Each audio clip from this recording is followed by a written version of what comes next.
Bien, buenos días. ¿Qué tal, hermanos de la iglesia en calle Patricios? Vamos a tener unos momentos para abrir nuevamente la Biblia, centrando nuestra mirada en uno de los hechos que forman parte de la última semana de Jesús antes de ir a la cruz. El viernes pasado, Juan Marcos nos hablaba acerca de cuando Jesús fue ungido en Betania. Y hoy vamos a mirar la entrada triunfal a Jerusalén. Antes de abrir la Biblia, te quiero invitar a orar. Así que cerramos los ojos y vamos a hablar con Dios. Gracias te damos, Dios, por esta oportunidad que nos das de abrir una vez más tu palabra. Te pedimos que abras nuestros oídos y nuestros corazones y que nos hables, para que podamos comprender cuál es tu mensaje para nuestras vidas. En nombre de Jesús, oramos. Amén. Voy a aprovechar para compartir pantalla, de tal manera que podamos ordenarnos en lo que es la exposición del mensaje y poder seguirlo por medio de esta presentación.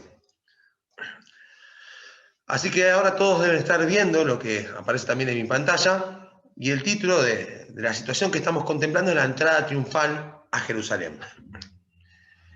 Este hecho se encuentra dentro de la última semana de Jesús, que los cuatro evangelios narran. Y hay algo para destacar, que es que los cuatro evangelios ocupan mucho espacio de su escritura para narrar los hechos de esta última semana. Por ejemplo, Mateo, ¿sí?, lleva casi el 30% de su evangelio para hablar de esto.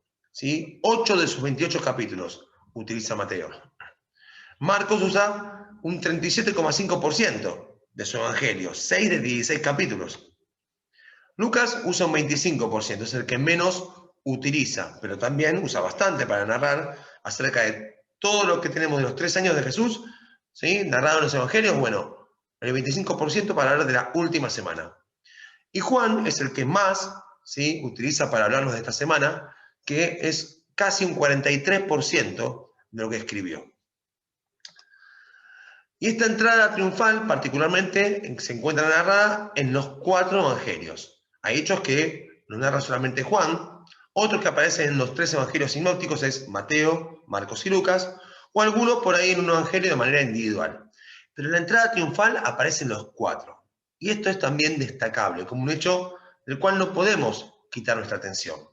Al pensar que como iglesia hemos decidido afrontar todo el mes de marzo para pensar en este último tiempo de la vida de Jesús, es imposible no concentrarnos en la entrada triunfal. Si pusiéramos un título al mensaje de hoy, yo le pondría el título Falta de visión. Luego veremos por qué. Y ahí puse las porciones bíblicas en las cuales vamos a estar poniendo la mirada. Y antes de empezar a leer la Biblia, quiero marcarte el contexto. Nos encontramos próximos al festejo de la Pascua, que es una de las 3 principales festividades que tenía el pueblo judío, donde recordaban cuando Dios, usando a su siervo Moisés, los libró del yugo de esclavitud de Egipto y los llevó a libertad de una nueva tierra prometida que tenía para ellos. Esta es una de las 3 fiestas principales, junto con el Sukkot, o fiesta de las cabañas, y con la fiesta de Pentecostés. Y cerca de 2,5 millones de personas se reunían en Jerusalén en esta fiesta. Esto lo sabemos porque en esa época se hacían censos de la cantidad de animales que se sacrificaban y en una fecha próxima a la Pascua donde Jesús fue crucificado, hubo 250.000 corderos que fueron sacrificados. Y se estima que era un cordero cada 10 personas de una familia, por lo cual se calcula que este es el número de personas. Venían de muchos lugares de los alrededores y del mundo para hacer esta celebración allí en Jerusalén. Y estamos a 7 días de la resurrección de Jesús al hablar de la entrada triunfal. Por eso ahora sí te invito a leer la Biblia y vamos a empezar por Lucas capítulo 19, versículos 28 al 31. Dice allí: iba delante subiendo a Jerusalén, está hablando de Jesús. Y aconteció que llegando cerca de Betfagé y de Betania, al monte que se llama de los Olivos, envió 2 de sus discípulos diciendo: id a la aldea de enfrente, y al entrar en ella hallaréis un pollino atado, en el cual ningún hombre ha montado jamás. Desatadlo y traedlo. Y si alguien os preguntare, ¿por qué lo desatáis?, le responderéis así: porque el Señor lo necesita. Acá tenemos un poco el mapa de Jerusalén y los alrededores. Betania es donde justamente ocurrió el ungimiento de Jesús. Probablemente, ¿sí? Unos días antes de este hecho que estamos narrando. Y Betfagé es la ciudad que se encuentra de camino a Jerusalén, donde Jesús estaría mandando a buscar este pollino para montar en él. Desde el Monte de los Olivos, ¿sí? Que es justamente por este camino, se puede ver toda la ciudad de Jerusalén de manera completa. Hay una vista única desde allí. Y esta imagen busca retratar un poquito la misma. Y en esos días en particular, la ciudad estaba abarrotada de gente con expectativas religiosas. No solamente dormían en Jerusalén, sino tenían que ocupar la ciudad de los alrededores, como Betfagé o también Betania, porque eran tantas las personas que visitaban esta ciudad en los tiempos de la Pascua que no era fácil encontrar alojamiento. Así que había muchas personas y las expectativas estaban puestas en pensar en Dios, en el favor de Dios, en la liberación de Dios. Expectativas solamente religiosas habían en aquel lugar. Y es aquí donde Jesús realiza un pedido tanto extraño. ¿Por qué? Porque para entrar a Jerusalén pide un pollino. Él ya había visitado esta ciudad, pero esta vez estaba ocurriendo algo distinto. Se respiraba otro aire en la atmósfera. Y lo que ocurre justamente es que pide a este animal en particular. Es un animal de carga, no por ahí de los que uno pensaría en montar para entrar de una manera importante en la ciudad. Pero también tenemos que entender esto, que para Jesús esto no fue una situación improvisada. Porque vemos el pedido que hace a sus discípulos y vemos la reacción que encuentra la gente que era dueña del pollino. Y vamos a ver que pareciera ser que Jesús esto ya lo había planificado o que no se escapaba de su conocimiento de lo que iba a pasar. Por eso nosotros tenemos que saber que Dios nunca improvisa, sino por el contrario, Él tiene acciones planificadas. Dios siempre sabe lo que hace, aunque nosotros no tengamos pleno conocimiento. Puede ser que vos sientas que hay hechos que te tomaron por sorpresa en tu vida. Bueno, a Dios no lo tomaron por sorpresa. Pensemos un minuto en la pandemia. Para mucha gente la pandemia, ¿sí? Nos dejó helados, sin saber qué hacer. A mí mismo me pasó. Muchas cosas que hacíamos no sabíamos cómo hacerlas. A la iglesia nos llevó a pensarnos de otra manera, a ver cómo seguimos adelante. Pero a Dios la pandemia no la tomó por sorpresa. Para nada. Dios tiene pleno conocimiento y dominio de lo que ocurre en nuestras vidas siempre. Mirá qué interesante lo que dice Pedro, cuando está hablando una vez que Jesús ya murió, resucitó y ascendió a los cielos, y habla en Jerusalén a todos los judíos ya en la fiesta de Pentecostés. Y él dice esto: Jesús Nazareno, varón aprobado por Dios entre vosotros, con las maravillas, prodigios y señales que Dios hizo entre vosotros por medio de él, como vosotros mismos sabéis. A Jesús, entregado por el determinado consejo y anticipado conocimiento de Dios, prendisteis y matasteis por manos de inicuos, crucificándoles. Alguno podría decir, ahí tendría que escribirse que fue entregado por manos de Judas, o que fue entregado por manos de los fariseos, o el sumo sacerdote, pero no. Para Dios la muerte de Jesucristo no fue un hecho improvisado, algo que se escapó de su plan. Todo lo contrario. Dios envió a su Hijo a morir en la cruz. Dios tenía todo bajo su consejo y estaba anticipado en su conocimiento. Y así mismo ocurre acá, con este pollino de asna. Para Jesús no era una improvisación buscar este animal para entrar a Jerusalén. Él ya tenía todo planificado, aunque sus discípulos puede que no supieran mucho de ello. Por eso tenemos que recordar que Dios tiene un plan y sabe la dirección que cada uno de nosotros debe tomar. Dios sabe cuál es el plan para tu vida y para mi vida. Y Él indica la dirección. Él lo tiene todo totalmente asegurado. Pero nosotros tenemos que recordar justamente que muchas veces nuestra vida no se ajusta a eso. La vida de Jesús sí siempre se ajustó al plan de Dios. Y es un modelo a seguir para nosotros, aquellos que pusimos nuestra fe en Jesucristo. Recordando que la vida de Jesús, al ajustarse al plan de Dios, nos enseña a nosotros cómo también debemos ajustarnos a su plan. Por eso déjame hacerte la primera pregunta de hoy, que es: ¿se ajusta mi vida o tu vida al plan de Dios? Recordá, para Dios las cosas que pasan a nuestro alrededor no son improvisación, forman parte de su plan. Y a veces nosotros luchamos con ese plan y parece que vamos en contra. Por eso tenemos que preguntarnos hoy, al ver cómo Dios cumple su plan por medio de Jesucristo, si es que nosotros nos ajustamos al plan que Él tiene para nuestras vidas. Quiero seguir con la lectura y meditar en otras verdades que vamos a encontrar en esta porción de la Biblia. Dice así: fueron los que habían sido enviados y hallaron como les dijo. Y cuando desataban el pollino, sus dueños le dijeron: ¿por qué desatáis el pollino? Ellos dijeron: porque el Señor lo necesita. Me llama la atención esta expresión que dice: y hallaron como les dijo. Qué interesante, porque Jesús les dijo que tenían que ir a esta ciudad, iban a encontrar a este animal de carga, que lo tenían que justamente desatar y llevarlo a él, que iban a encontrarse con los dueños que le iban a preguntar, y también les dio la respuesta que debían dar. Y ellos, todo lo que dieron ahí fue tal cual lo que Dios tenía planeado. Estos hombres comprobaron el plan de Dios, y eso es buenísimo. Hay un texto en Romanos 12 que dice: no os conforméis a este siglo, sino transformaos por medio de la renovación de nuestro entendimiento, para que comprobéis cuál sea la buena voluntad de Dios, agradable y perfecta. Estos hombres sabían cuál era el plan de Dios, pero tuvieron que ponerlo en acción, porque la voluntad de Dios se comprueba. A vos y a mí no nos sirve de nada saber qué es lo que Dios quiere. Nos sirve hacer lo que Dios quiere, para que comprobemos cuán buena, agradable y perfecta es su voluntad. Y estos dos discípulos que fueron a Betfagé lo comprobaron. Todo lo que Jesús les dijo se cumplió. Por eso yo quiero también preguntarte hoy, si comprobás el plan de Dios en tu vida, no solamente si tu vida se ajusta a ese plan, y si lo sabes, ¿lo estás viviendo? Porque el plan de Dios no es algo para dejarlo como un manual de instrucciones por ahí.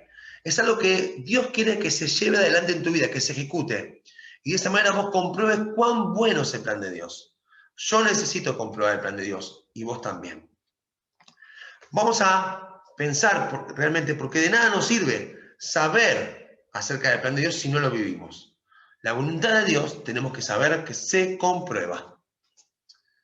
Por eso dice Mateo en la misma escena que todo esto aconteció para que se cumpliese lo dicho por el profeta cuando dijo: decid a la hija de Sión, he aquí tu rey viene a ti, manso y sentado sobre un asna, sobre un pollino, hijo de animal de carga. Y esta es una porción justamente extraída de una profecía del libro de Zacarías. Ahí la estamos viendo en pantalla, ¿sí? Dice, muy similar: alégrate mucho, hija de Sión, da voces de júbilo, hija de Jerusalén.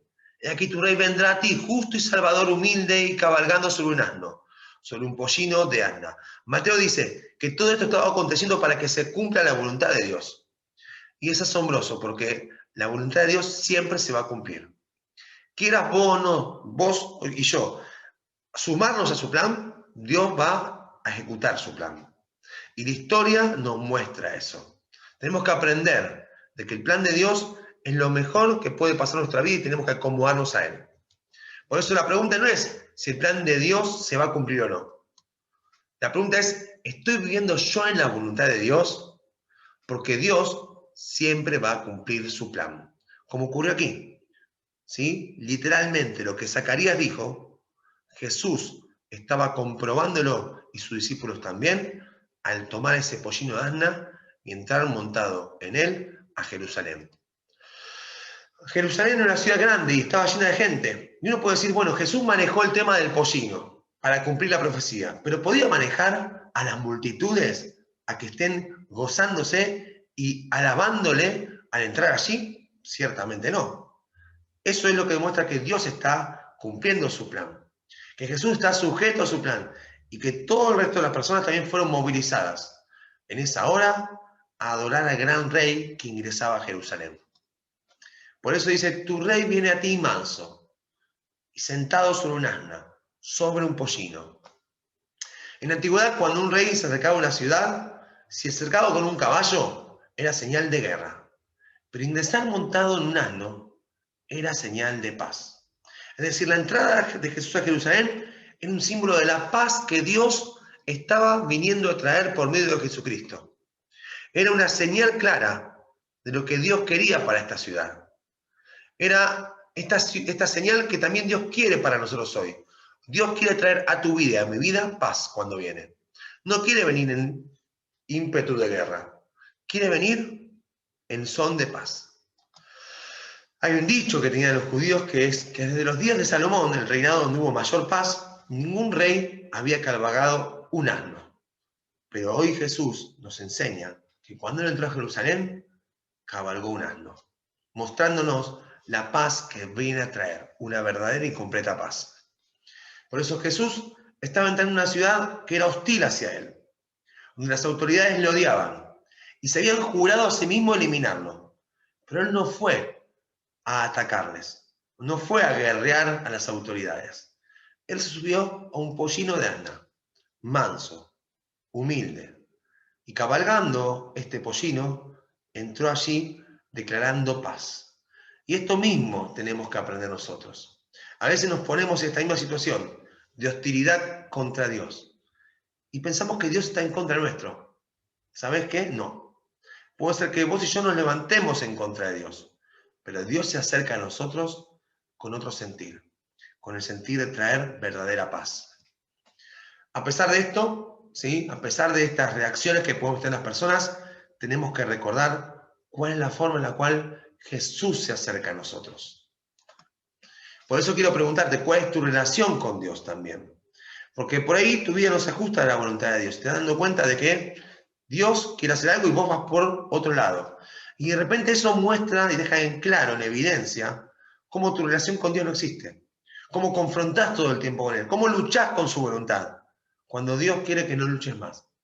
Cuando Dios quiere que te relaciones con Él en paz y puedas vivir su completo plan. Allí tenemos esta imagen, ¿sí?, de Jesús montado en el pollino. Y seguimos la lectura y vemos, como dice Mateo, y la multitud, que era muy numerosa, tendía sus mantos en el camino. Y otros cortaban ramas de los árboles y las tendían en el camino. Y la gente que iba adelante y la que iba detrás aclamaba diciendo: Hosana el Hijo de David, bendito el que viene en el nombre del Señor, Hosana en las alturas. Cuando uno lee Lucas por ahí narra un poquito la secuencia más detallada y dice que primero empezaron los discípulos a poner sus mantos allí. Y esto fue un efecto contagioso, porque la fama de Jesús era grande y mucha gente que estaba allí, como dice el Evangelio de Juan, estaba expectante porque sabía que Jesús había resucitado días antes a Lázaro. Por lo tanto, estaban en una situación, en un contexto asombroso. Y la gente al ver a Jesús viniendo montado sobre el pollino de asna, comenzó a clamar, a cortar ramas de los árboles, a ponerlas en el camino, a armar una alfombra real y a decir: Hosana al Hijo de David. Festejaban, celebraban. Recordemos, esto Jesús no lo podía manejar. Esto estaba dentro del plan de Dios. Él estaba sujeto al plan de Dios y Dios cumplía con el propósito de Dios para su vida en Jesucristo. Y la gente aclamaba. Y la gente extendía las túnicas, como ocurre, ustedes van a ver una escena similar a la de Jehú en el libro de Reyes, cuando los amigos tienen las túnicas para recibir a otro rey. Pero este rey es muy distinto. O como también cuando cortaban ramas de palmera, cuando Simón Macabeo entró a Jerusalén, ¿sí?, cuando estaba en la época de Antíoco Epifanes, y los macabeos lucharon contra los griegos buscando quitar ese dominio, ¿sí?, esa perversidad que llevaron a la ciudad. Esta escena tiene esas imágenes similares, pero es muy distinta, porque quien está entrando a Jerusalén es Jesús, el Rey de Reyes y Señor de Señores. Y la gente gritaba esto, decía Hosana, que es el llamado de auxilio de un pueblo en angustia. Es una expresión que se desprende de la frase que está en el Salmo 118 que vemos ahí. Oh Jehová, sálvanos ahora. Es ese pedido, ese ruego, ¿sí?, que piden que Dios nos ayude. Y puede ser que tu vida y mi vida, al ir leyendo la palabra en el día de hoy, te des cuenta que necesitas que Dios te ayude. Y tenés que recordar que un Dios de paz viene en tu ayuda. Y que vos podés hablar con Él, podés clamarle a Él, pidiéndole la ayuda que Él quiere darte. Es muy interesante la salvedad que realiza Juan en su evangelio a todo lo que está pasando. Miren lo que dice en el versículo 16 del capítulo 12. que mientras que ocurrían estas cosas, ¿sí? Ellos no las entendieron al principio. Es decir, ni Juan ni el resto de los apóstoles entendían lo que pasaba. Pero cuando Jesús fue glorificado, entonces se acordaron de que estas cosas estaban escritas acerca de él y de que se les habían hecho. Uno se pone a pensar y decir, ¿es posible vivir una situación en la cual no entendemos totalmente lo que está pasando? Sí. Y aún viviéndola con Dios de la mano. Porque ellos estaban junto a Jesús. Y Juan esto lo escribe posterior a lo que estamos leyendo ahora. Y él confiesa y dice, yo estuve ahí, pero no entendía, y los que estaban conmigo tampoco entendíamos con claridad lo que pasaba. Pero más adelante, cuando Jesús fue glorificado, ahí todo pudo ensamblarse y lo logré entender. Es como un rompecabezas. No sé si a usted le pasó, que a veces tiene una pieza, un rompecabezas, y no sabe dónde ubicarla. La tiene, sabe que forma parte de todo lo que tiene delante suyo, pero no sabe dónde va. Ahora, cuando el rompecabezas está por completo, usted sabe dónde va esa pieza. Juan está diciendo lo mismo.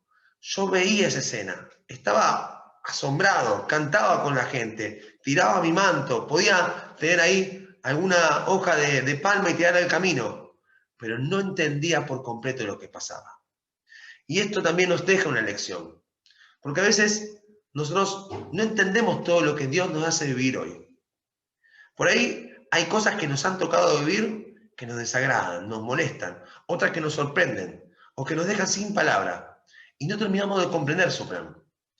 Pero tenemos que saber que hay un momento en el cual lo vamos a entender. Por eso dice, cuando Jesús fue glorificado más adelante, Juan entendió y se acordó de esto y dijo, ahora entiendo por qué me tocó vivir esta experiencia. Y yo quiero invitarte a que pienses de esta manera también el plan de Dios.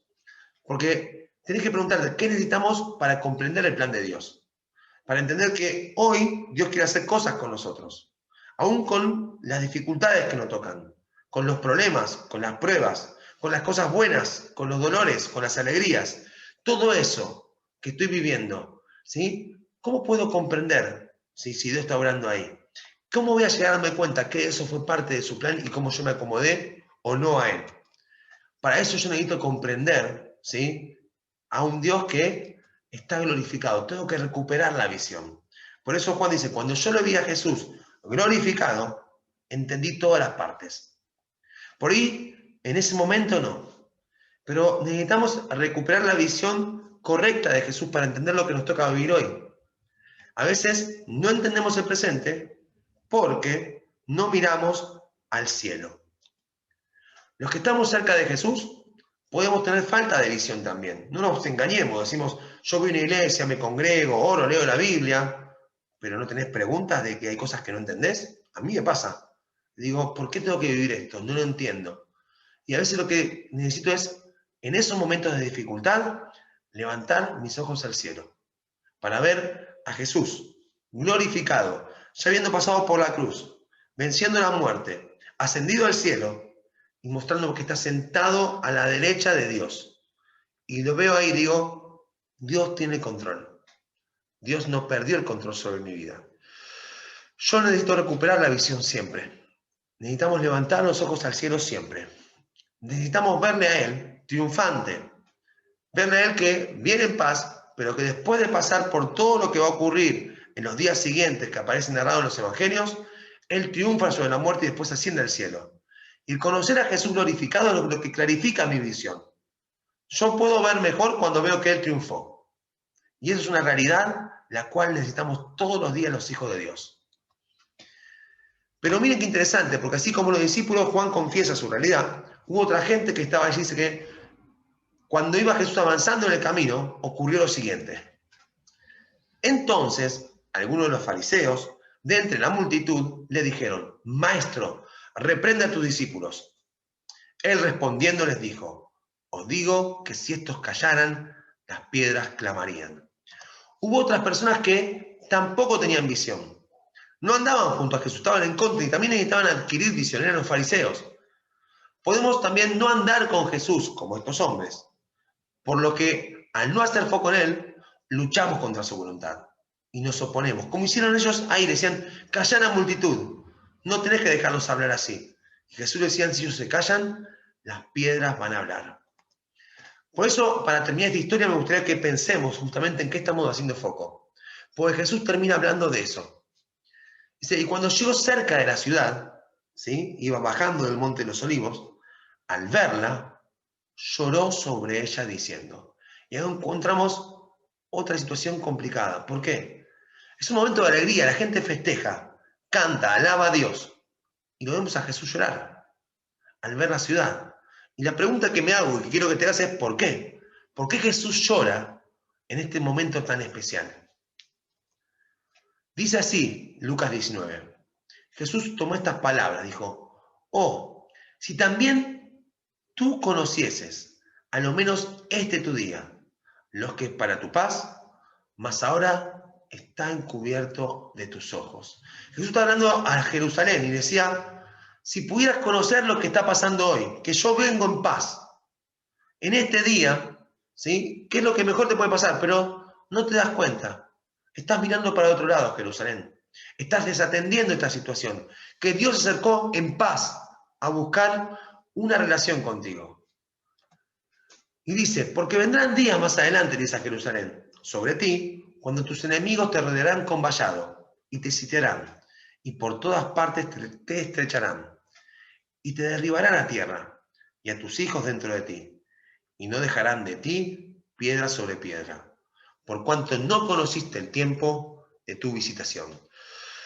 Las palabras de Jesús al terminar son duras, pero también son un llamado a la reflexión que no podemos esquivar. Porque Jerusalén se encontraba en este momento ante el príncipe de paz que le estaba visitando. Y ellos podían festejar, pero no se daban cuenta de esto. Porque ellos esperaban otra liberación, esperaban que Jesús tome las armas y pueda librarlo de los romanos. Y no fue así.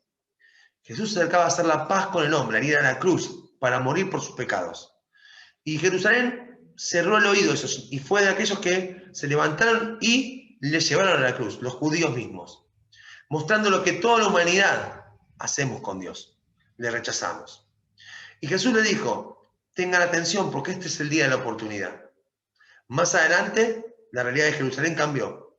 En el año 70 fue destruida, no quedó ninguna piedra sobre piedra, fue barrida, ¿sí?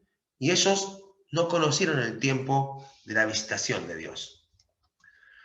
Querría preguntarte para ir finalizando, ¿conocemos lo que nos es para nuestra paz? ¿Sabemos si conocemos a Jesús? ¿Tenemos una relación con Él? Porque realmente Jesús busca acercarse a vos y a mí cada día. Y si le rechazamos o estamos en otra sintonía, aunque no venga en paz, nos estamos perdiendo la oportunidad de tener una relación con Dios.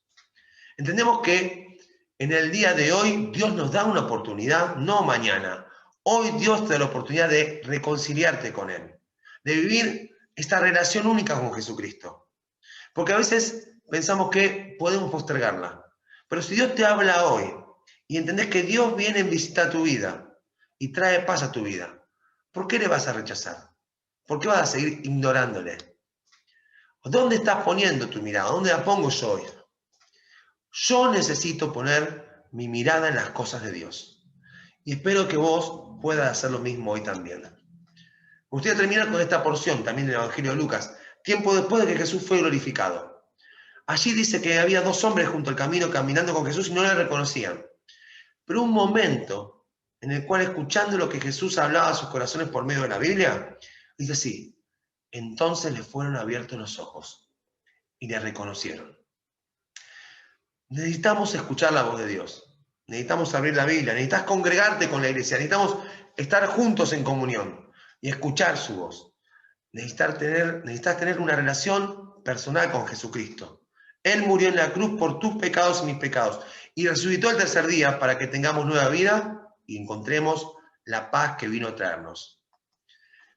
Decían así estos hombres, uno al otro, ¿no ardía nuestro corazón en nosotros mientras nos hablaba en el camino y cuando nos abría las Escrituras? Porque fue esto lo que abrió su mirada. Fue esto lo que les permitió entender que Jesús estaba cerca.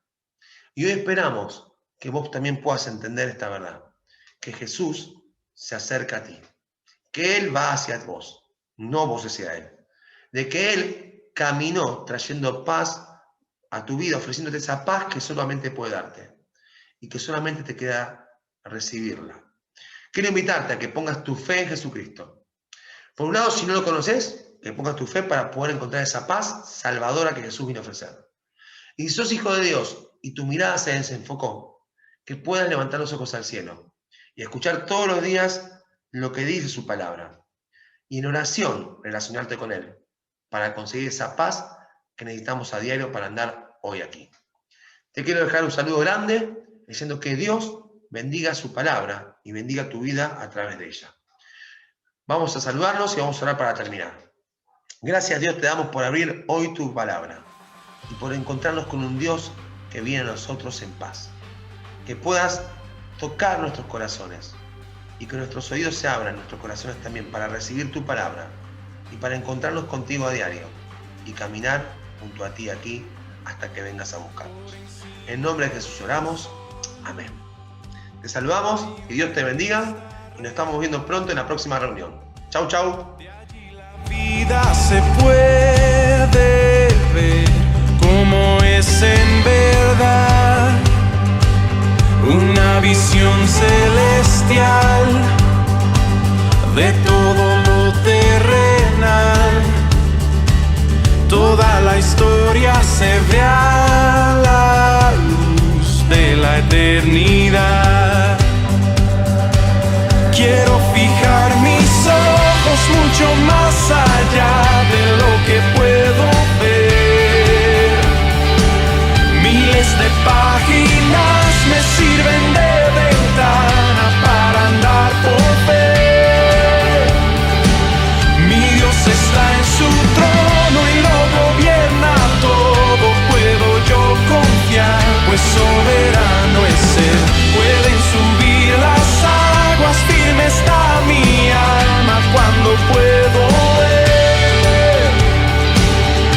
Por encima del sol se puede ver redención, todo lo viejo cambiando por una nueva creación. La más profunda aflicción luego se vuelve una nueva canción. Cuando yo puedo destello ver de la gloria de Dios. Quiero fijar mis ojos mucho más allá de lo que puedo ver. Miles de páginas me sirven de ventana para andar por ver. Mi Dios está en su trono y lo gobierna todo. Puedo yo confiar, pues soberano es Él. Pueden subir las aguas, firme está mi alma cuando puedo ver. Por encima del sol,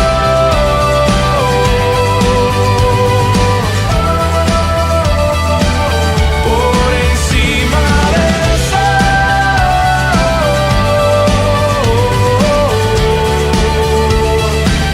Puedo pasar por el fuego, que soplen los vientos, se agiten los mares, pues no hay sufrimiento que no dé buen fruto de vida a su tiempo, mientras yo espero.